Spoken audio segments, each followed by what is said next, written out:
Charles Lee, I am so excited to have you here on the show. Charles is the founder of Ideation. At its essence, he helps people get clear on what they want and then actually make that happen. Charles, tell us a little bit about you and what you do. Great. Well, Chris, first of all, thanks so much for having me on your podcast. I've been looking forward to this. What we do as a firm is really focus on execution. So the way we do that is we have basically two large buckets of services. One is around strategic clarity. So we work with leaders of all kinds of brands from Fortune 10 companies all the way to kind of mom and pop entrepreneurs around like achieving clarity around some of their inklings of ideas, or maybe they already have a strategic plan. So we help them kind of filter what that means for the real world. Where our second bucket of services is around creative services. So we do everything from design, brand marketing, content, brand activations, some smart ways to build partnerships. And you mentioned that you've worked with some celebrities as well. Yeah. Is that true? Yeah, you're in the LA Yeah. area. So you don't have to name names if you don't want to, but I'm just Yeah. curious, like, because ultimately a celebrity it's really just a personal brand. And if Right. you're a coach or a consultant, you really are a personal brand. That's a great way to think about who you are and what you do. It's like your marketing, your messaging, your design, everything needs to be in perfect alignment with who you Mhm. are as a business owner. So let's just for fun talk about a scenario where you helped a celebrity. Yeah, I think celebrities because, and we've worked with professional athletes who are, I guess, celebrities as well. And, you can imagine they're approached by thousands of people wanting things from them. And I think in the midst of that, it's really important to your point that they stay focused on who they are and who they aspire to be. And so we do a lot of brand work around their own identity, really what kind of impact or legacy do they want to create in the world. And then we always think in terms of like branding in these three areas. And this is true of personal brands as well as company brands. Is one is like, what's their differentiation? What makes them truly unique in the world that they're in? Secondly, how does what they're creating relevant to people who consume it, people who want to be connected with it, affiliated with it, and really hone in on the value creation they're providing the world. And third is what space can they own so that when people think about a certain category of thought, that they would think about that person, or if you're a company, the company. And so we work hard, and it's multi-layered. They usually have multiple businesses and charitable, influence going. And so we help them kind of organize everything from their personal brand all the way to helping them navigate all the opportunities that come their way. Hmm. And tell me what happens like when a client comes to you and they've been executing, right? They've Mhm. just been taking action, but they Yeah. haven't taken the time to really pause. Yeah. Often it helps to have a thought partner involved in this process, but pause and get clear on who you are. To your point, your Mhm. positioning. Your positioning just means what problem do you want to be known for? Mhm. So how can you own that problem? So you want to get clear on all that stuff first. And I'll tell you that majority of clients that come to me have been in that position where they've been Mhm. executing many times for years and really doing doing a good job of executing, but it's not working Yeah. because it's not born from that fertile soil, that foundational work that you're positioning. So let's Yeah. talk about that a little bit. Yeah, I think you're right on. I think all of us get busy, and it's bound to happen that we start drifting away from who we want to be or who we think we are. And that just naturally happens because you start getting pulled in multiple ways, and your kind of the mental headspace starts to shrink, sometimes disappear. And so when people come to us, we really focus in on like, one, they probably can't work with us unless they're willing to create some headspace because it's not going to be fruitful. We can always conjure up ideas, but those ideas have to be aligned to the person. And so this was kind of one of the reasons I just released another book, and it's called Design Your Good Life. And it's all about alignment to your sense of your own personhood, your values. And then from there, you can discover some direction and purpose. And then of course, when you have that direction, it's far easier to execute anyway. And then you could start to quickly prioritize which activities really benefit your journey versus distract you from the journey you're on. So that's how we kind of start. But we usually say if you're not willing to put in the time or make time and create time because this is valuable, then we're probably not the right partner for you. Tell me tangibly what that actually looks like. If you're talking to a client and saying you really need to Yeah. carve out some time for, headspace, for Yeah. introspection, for deep thinking, tangibly, what are you hoping that they're going to be doing, and what are some ideas or ways they can create that? Yeah, I think for us, we generally try to spend at least a couple of days with the client to kind of kick off and force that time off. Got it. And it's usually hard with very busy people. But I think most, even no matter how busy you are, you could find a half a day or a full day somewhere. And we kind of walk them through our discovery process of just kind of a refocusing, lots of different ways that you could refocus on your own personhood, really what is your vocational pursuits, what does success look like, what is it that you really want to create as a brand yourself. Mm-hmm. And so just kind of walking them through a ton of various exercises. And it varies by client because we don't think everybody should follow the same formula necessarily. There may be Mm-hmm. a overarching process, but we work really hard to understand the personality, the way that the client thinks about things. So I was a philosophy major in grad school. So I'm all about like how they created the hierarchy of thinking in their own minds. Mm-hmm. And that helps kind of clarify the whys underneath that are unspoken at first. Got it. Got it. Okay, I love that. Thank you. Okay, so we talked a little bit about, people that execute Hmm. and without yet doing that foundational clarity Hmm. work. Yeah. What happens? What's the opposite of that, right? When somebody has a great idea Yeah. and they're like, I want to do this, whether it's write a book or create an offer Mm. or build a new something, but they're feeling stuck. What's actually going on in that situation? Yeah, there's probably layers from the research that we've done and really thinking about how people come up with ideas too, is that they're probably getting stuck at multiple fronts, whether it's sort of like what I know a book years ago, The War of Art by Stephen Oh Pressfield. yeah, yeah, Yeah, love that book. great book, right? And he Yeah, talks about like the lizard brain, that some people have a good enough idea, but at the last minute, they come up with all of these irrational reasons as to why they can't do it.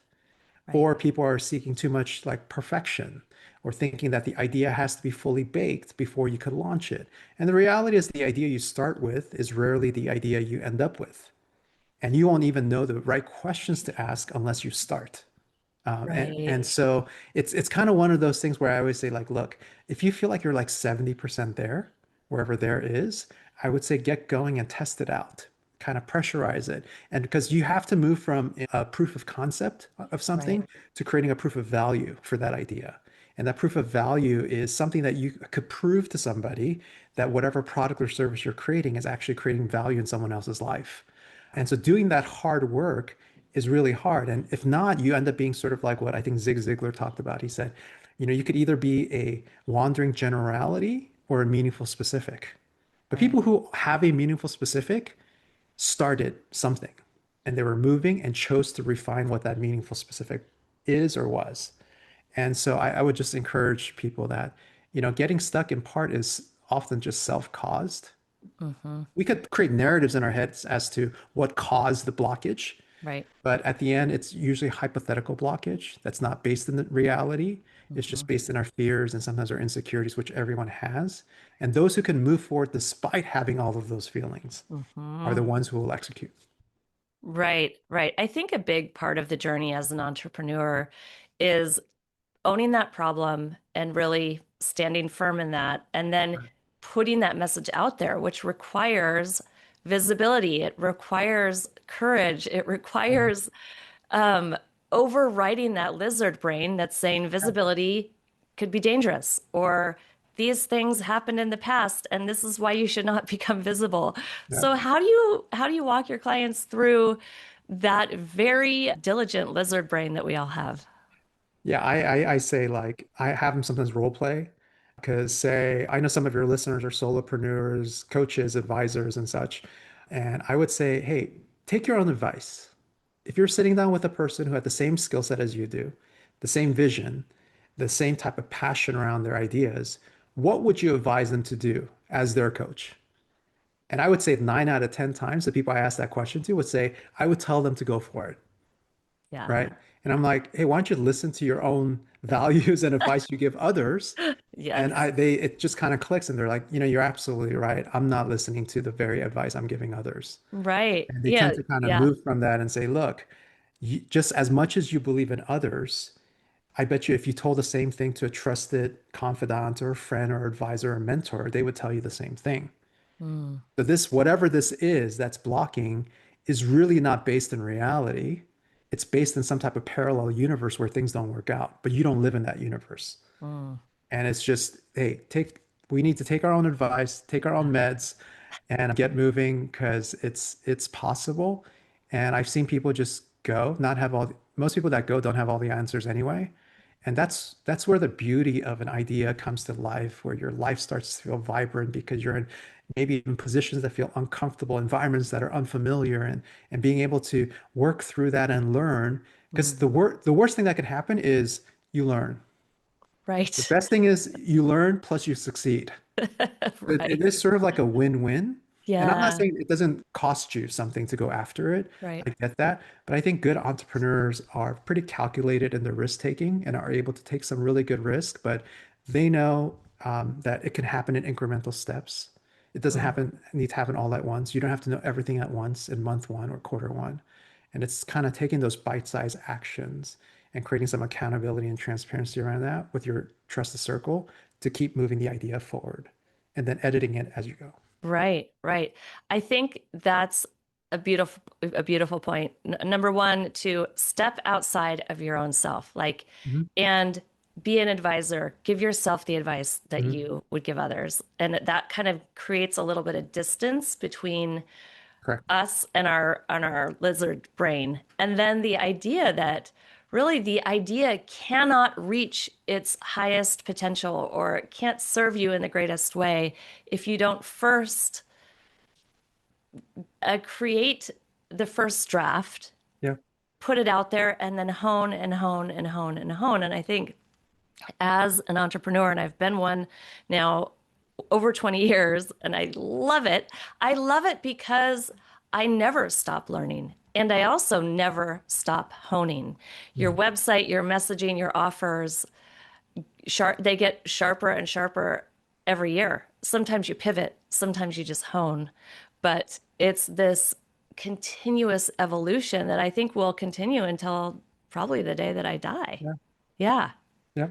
And that's life, right? Life is Yes. not all of these prepackaged moments. Life happens organically and it happens in a way that's beautiful. Some things grow and then you let some things die so that it can grow again.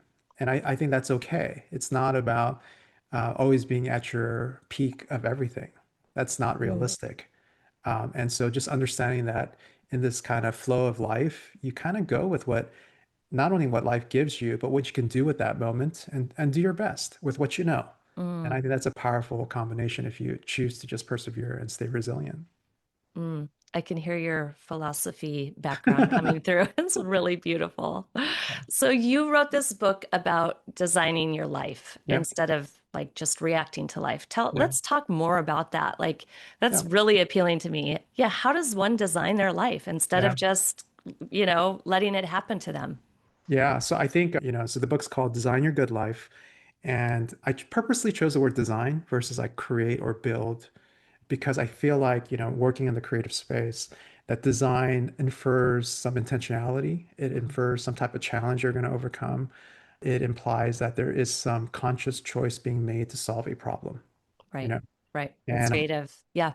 yeah, so I'm not trying to, dictate what a good life is for someone. I think that is highly dependent upon people's background, Mhm. everything from, were you raised in the East, were you raised in the West, maybe your spiritual views, philosophical views, cultural views, like all of these things kind of shape our notion of good. But if you look at the research that's out there, people generally land on two things. One is they want good relationships with their loved ones. That's one of the most fulfilling things human beings want. Mhm. And second, I think human beings generally want to do good in the world at some level, local or it might be global. But this idea of contributing back and this idea that really you want to leave the world better than you found it to the extent possible. And so, whatever that good life practically looks like for a person, I developed kind of a visual framework that we actually tested out with 30 different readers from 30 different backgrounds to make sure that it's conducive for those who have means versus those who don't, those who come from different backgrounds that are very opposite of another industry leader. Right. And so what I did was I kind of divided into like there's these three phases of building a good life. And Mhm. in each phase is a particular mindset, skill set, and drive and outcome to work through. So I'll give you just a quick abbreviated version of this is like the first phase is called Spark. Those it's for designed for those who feel like something's on the verge, they're not quite sure what, but they need a little bit of clarity. So in that phase, the mindset is curiosity. There's a whole lot of science about the brain and curiosity, its mental benefits, its health benefits. Something about embracing autonomy and taking hold of your life through curiosity actually opens up doors. And there's a lot of interesting studies, and yet companies want curious people, but generally curiosity tends to kind of take a nosedive 6 months in a new position because Mm. it's not rewarded, for example. Mhm. And people realize that it's easier to align themselves with what incentivizes their career growth versus staying curious. So there's a lot of factors there, but the skill set of ideating, driving towards clarity in that season, and hopefully landing on some outcome of purpose, at least directionally. Right, right, right. And Um, you can't be curious and fearful at the same time. Is that true? I've Yeah, heard that. yeah. I mean, I guess fear is like one of those like knee-jerk reactions. You may learn something new and you're like, oh, that's kind of scary. So I suppose fear can creep in, but when you're curious, I think you're far more open to what could be. And so the spark phase kind of walks the reader through that. And then we get to the actualize phase, and that's all about implementation and execution. And as I mentioned earlier, it's like moving a concept from a proof of concept to a proof of value. So that when you enter rooms, you know exactly what you're bringing to the table and that you could tell when people know what they're talking about versus people who are trying to fake it till they make it, Yep. right? Yep. So that level of confidence is a game changer for business owners and entrepreneurs. If your client senses that you genuinely, one, care about them, and two, know what you're talking about, sales becomes a lot easier interaction. But the last phase is what I'm super excited about. It's called influence, and it's all about curating your relationships, your resources, financial, other kind of resources, your thought leadership, and moving from being the best in the world in something to being the best for the world in something. It's that Mm. kind of like that shift to like making impact. And if you do that, I think the outcome will actually be some form of healthy legacy. And people will say that you actually live a good life because they see the impact of your work and how you make them feel and what you're passionate about and what your relationships are like. And so that's kind of the spirit of the book. And it's Mhm. meant to, have no aspiration of being anyone's guru. I just wanted a visual framework that can help maybe walk with somebody whatever season they're in, whichever element they're working through of life to help them and encourage them to get a little bit closer to the kind of life they want. Tell me, how have you navigated that Yeah. framework and that journey in your own life? Yeah, I mean, I come from I immigrated to the States from Korea when I was 5 with my parents, and they were restaurant entrepreneurs, and they were very fortunate in the sense they developed a couple of well-known franchises in the Korean restaurant market, both here in LA as well as in Korea. And they built a business here without knowing the language and such. And we had nothing, but I learned a whole lot about how to build something from nothing. So I can remember like sitting with my mother, learning how she did the books or how they marketed a new restaurant, how they treated their employees. And I just kind of caught those things over the years. And initially, I thought I was going to be a philosophy professor because it also came at a price, right? Running a business comes at a price. We didn't really have vacations. It really cost them their marriage. It did a lot of like harm as much as benefit. And so I just ran the other way and said, hey, I'm going to be a professor. But as I was doing that, I still had opportunities from friends who always said like I had a knack for building stuff and scaling it. And then when social media came along, and I'm kind of aging myself, but when social media came along, I was a super early adopter and started playing around with things like YouTube and all these social channels on how to scale concepts, how to connect people. And then I found myself doing like everything from global flash mobs to like back then it was called guerrilla marketing, right?